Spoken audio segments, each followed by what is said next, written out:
2025, nouvelle année record pour les ETF.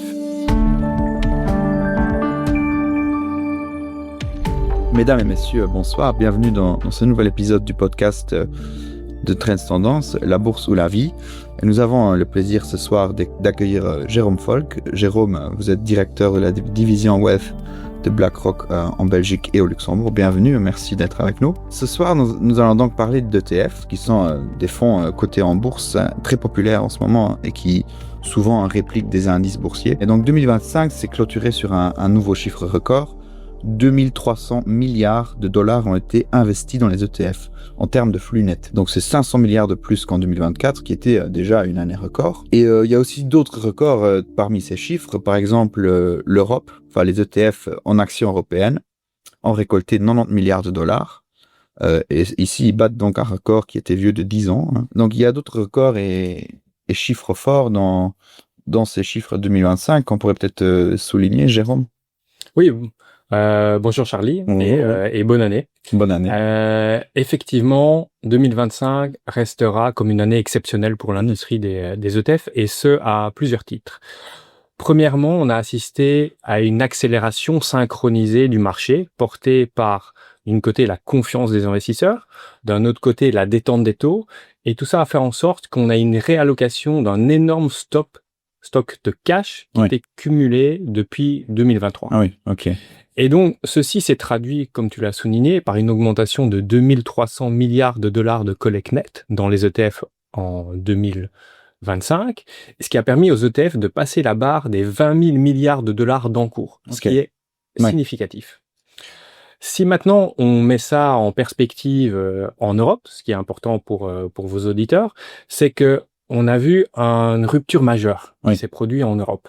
Donc l'Europe est passée de 2,4 trilliards de dollars, donc 2400 milliards de dollars, à 3200 milliards de dollars, soit 30% d'augmentation sur une année, avec une collecte nette positive de 390 milliards de dollars. De nouveau, des chiffres très impressionnants. Pour BlackRock, l'année aussi a été exceptionnelle et traduite par 136 milliards de dollars de récolte. Donc plus 44%. Annuels qui sont tombés la semaine passée, je pense, c'est ça. Il y a d'autres éléments qui probablement, et on y reviendra après, sortent du lot ou sont à souligner cette année-ci. Tu as parlé des actions européennes, donc plus 90 milliards au niveau global, mais en Europe, ça représente 70 milliards d'accroissement, soit 2 fois plus qu'investi dans les actions américaines. Donc les investisseurs européens ont donc énormément investi dans les actions européennes. Oui, c'est ça. Effectivement. Et c'est traduit notamment dans un secteur particulier, le secteur de la défense, qui a vu, lui, s'accumuler 10 milliards de dollars l'année dernière. Sujet sur lequel on reviendra probablement aussi, c'est la technologie. Donc, moteur majeur de croissance l'année dernière et au-delà de uniquement l'intelligence artificielle. Aussi un record impressionnant, plus 65% d'encours que l'année précédente, et pas uniquement vers les États-Unis, mais une diversification géographique.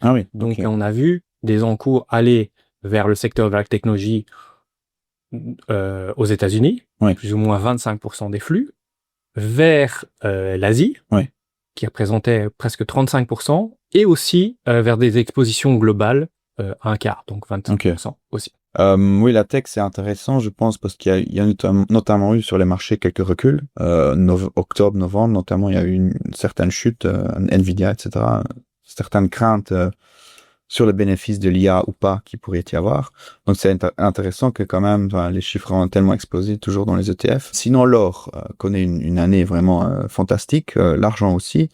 Est-ce que ça aussi, ça s'est traduit dans les flux sur le marché des ETF? Oui, donc si on parle des matières premières, donc on a eu un retour qui n'était pas forcément anticipé de tous les investisseurs, avec des cours qui étaient déjà très importants, mais on a vu une tendance qui persistait. Et qui a été aussi expliqué par tous les risques macroéconomiques, géopolitiques qu'on a rencontrés en 2025. Donc, de nouveau, pour mettre ça en perspective du marché européen, ça représente 13 milliards d'encours supplémentaires dans les produits liés aux matières premières en Europe en 2025. Sinon, dans ces chiffres, est-ce qu'il y a certains éléments qui pourraient vous surprendre. Bon, on n'est pas à l'heure des bilans de 2025, donc est-ce qu'il y a par exemple, en début d'année, il y a un an, vous disiez tel ou tel chiffre vont tomber plus ou moins comme ça, et en fait, ça ne s'est pas du tout produit comme ça, moins ou plus, je ne sais pas. Ou est-ce que, par exemple, il y a un peu des tendances, des éléments qui peuvent un peu casser la tendance, si on peut dire, s'il y a des flux vers une catégorie d'ETF qui ne correspondent pas à la performance du sous-jacent, par exemple, des flux très bas, même s'il y a un gros rallye sur ce sous-jacent-là, ou à l'inverse, des flux très bons alors qu'il n'y a pas vraiment eu de hausse des cours qui aurait pu attirer les investisseurs vers cet actif. En regardant par-dessus notre épaule en 2025, il y a des éléments qui sont interpellants. Un premier, c'est un certain décalage entre le sentiment des investisseurs au début d'année et puis le comportement réel qui s'en est suivi. Okay. Donc, en commençant 2025, les enquêtes montraient plutôt une prudence persistante. Inflation, géopolitique, il y avait certaines élections qui allaient se produire, l'intelligence artificielle, et pourtant, derrière, les investisseurs ont massivement investi, notamment dans les ETF, on en a parlé tout de suite. Deuxième élément, c'est une certaine déconnexion entre une performance et certains flux. On a parlé de l'intérêt pour les matières premières et notamment l'or, qui a extrêmement bien performé en 2025. Les matières premières ont battu certains records, mais pas tous absolus. Oui. Un autre élément, c'est la croissance de la technologie et de l'intelligence artificielle aussi. Même histoire. On a observé notamment sur l'intelligence artificielle une réelle rotation dans les stratégies. Donc, quelques leaders qui concentraient la performance et la majorité des flux en 2023 et en 2024. Okay. Et le marché s'est tourné vers ce que BlackRock appelle comme les enablers. Les gens qui permettent aussi à l'intelligence artificielle de se traduire auprès des consommateurs finaux. Okay. Donc, on parle là de cloud, des semi-conducteurs, des data centers, de l'énergie, tout ce qui tourne autour de l'intelligence artificielle. Ouais. Un autre élément interpellant cette année-ci, c'est le retour des valeurs refuges. Donc, on l'a vu dans l'or, on l'a vu aussi dans des expositions un peu plus défensives sur un secteur d'activité, ce qui n'était pas forcément anticipé par tous les investisseurs au début de l'année. Voilà. Et probablement très important pour vos auditeurs et le marché européen, mais c'est le retour très important de l'attractivité des actions européennes auprès des investisseurs européens. Oui, c'est vrai que si on y repense un peu, c'était pas tous les investisseurs ou analystes avaient ça vraiment dans leur pronostic pour 2025.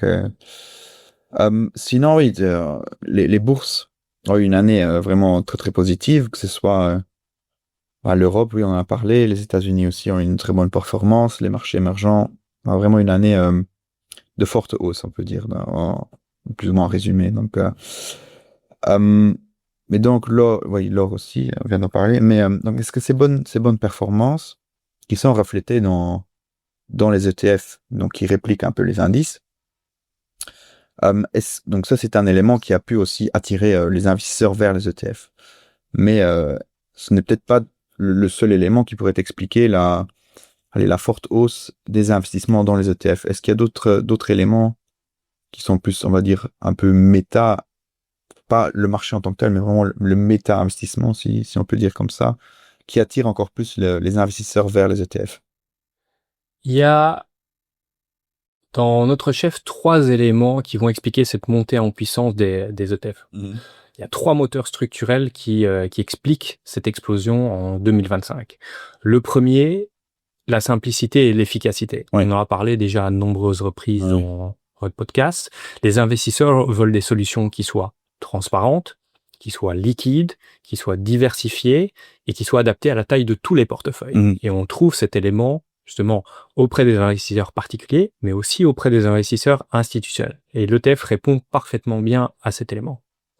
Le deuxième élément, expliquant cette montée en puissance, c'est un marché de la distribution qui se transforme. En Belgique comme en Europe.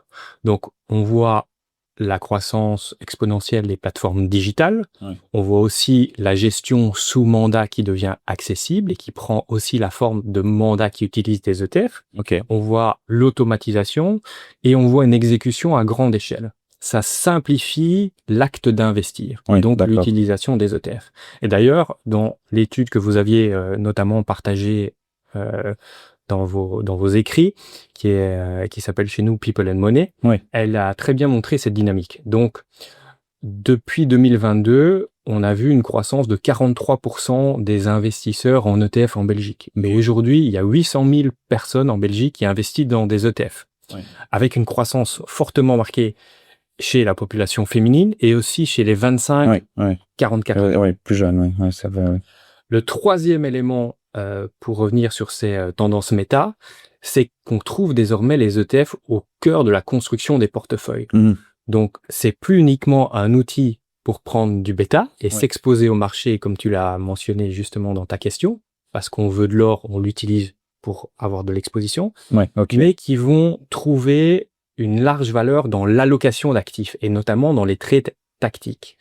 Donc, on l'a vu dans l'adoption des obligations, dans les investissements thématiques pour donner de la granularité à sa vue sur l'intelligence artificielle. On veut plus uniquement les Magnificent Seven, mais on veut tout l'écosystème qui tourne autour de l'intelligence artificielle. Oui, donc c'est un moyen simple pour se dire, OK, je vais vraiment suivre l'écosystème sans devoir me dire, OK, je dois avoir l'action de XY telle entreprise. Mais donc, c'est vraiment pour suivre le tout, quoi, oui. Voilà. Et on l'a vu dans des expositions aussi très marché précis.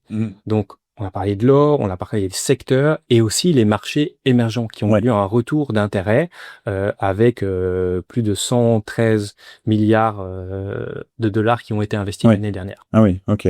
Un important record aussi alors pour les marchés émergents. Oui, un retour sur certaines parties de l'année qui s'est matérialisé. Et de nouveau, changement de vision des allocataires d'actifs qui se sont dit, à ce moment-là, on préférait une exposition action émergente par rapport à du cash ou d'autres sous-secteurs des actions et ont utilisé les ETF pour matérialiser leur vue de marché. Oui, ok. Peut-être une question pour conclure, parce que si ici on parle du bilan de 2025, il y a bien évidemment aussi les perspectives pour 2026.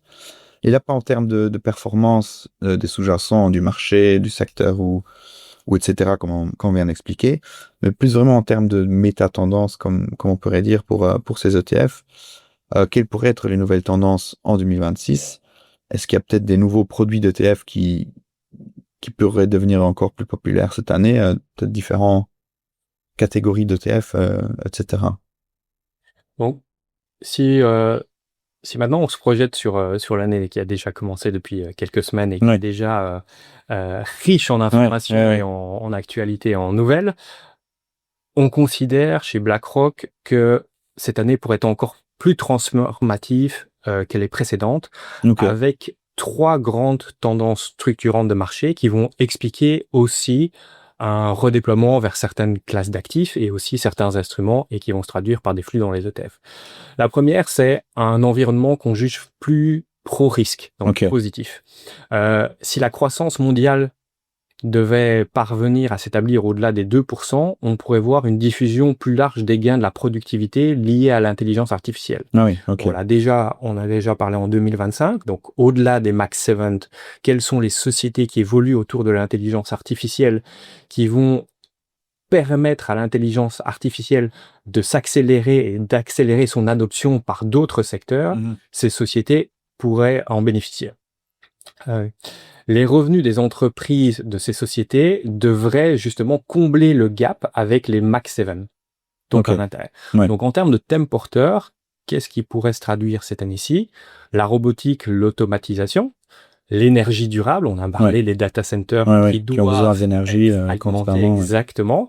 En énergie notamment verte. Beaucoup vont être autoproducteurs de leur quantité d'énergie. Il y a aussi d'autres secteurs qui vont être bénéficiaires de l'intelligence artificielle. On parle du secteur industriel, on parle du secteur financier aussi. Et une autre manière de jouer plus largement l'aspect pro-risque et cette croissance positive du marché, c'est d'aller vers des stratégies, ce qu'on appelle équipondérées.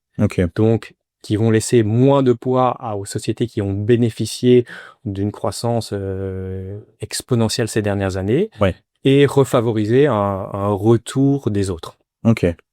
Ça, c'est le premier thème, donc pro-risque. Le deuxième, c'est le fixed income, l'obligataire.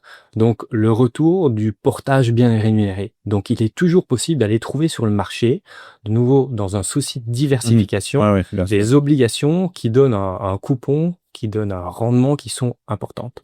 Donc, chez BlackRock, particulièrement, on aime le high yield européen, donc le haut rendement européen. Okay. On aime la dette locale émergente. Et puis des stratégies obligataires qui vont se trouver dans un format d'ETF actif, qui vont justement permettre aux gérants de réallouer en fonction du rendement qu'ils trouvent et de l'attractivité des écarts de taux, des opportunités d'investissement. Et dernier élément qui est important quand on construit son portefeuille, c'est d'avoir une vision sur des maturités cibles. Est-ce que j'ai un événement de liquidité qui va se matérialiser? Mon horizon d'investissement est de 1, 3, 5, 10 ans. Je vais pouvoir investir dans des véhicules obligataires qui vont cibler cette maturité précise. Ok, donc un peu comme une obligation, il y a une date limite, et donc l'ETF, il reprend les obligations avec cette date limite. Exactement, donc, dans un portefeuille extrêmement diversifié, avec quelques centaines d'obligations qui vont permettre d'avoir une vision portefeuille. Ok, mais à date fixe, donc tel jour, à maturité fixe. On récupère, intéressant. Exactement. Et le dernier élément, c'est on croit fermement à la diversification des portefeuilles. Et dans un environnement de plus en plus changeant, cette corrélation historique a évolué. Aujourd'hui, construire un portefeuille traditionnel 60% actions, 40% en obligations n'apporte plus la même robustesse que par le passé. Parce que la manière dont une action et une obligation bougent, historiquement pas de la même manière, aujourd'hui, elles vont bouger de manière beaucoup plus alignée qu'auparavant dans certains environnements de marché. Et donc, il faut aller plus loin dans la diversification traditionnelle. Donc, les portefeuilles doivent trouver la robustesse de la résilience ailleurs. Notamment, on a de nouveau parlé des matières premières, l'or est un élément qui revient. Des actifs alternatifs qui vont aller investir dans des sociétés qui sont liées, par exemple, au marché privé, le private equity, ou dans l'infrastructure, ou des solutions qui vont offrir une certaine gestion active. Voilà. Ça, c'est des éléments où nous attendons à avoir une croissance en 2026. Mais ok, merci pour toutes vos réponses et vos lumières sur ce sujet et les perspectives pour 2026. Qu'on peut que vous souhaiter d'être une très bonne année sur les marchés pour vos portefeuilles. Merci beaucoup pour votre écoute. Merci beaucoup, Jérôme. Et à bientôt pour un autre épisode. Merci.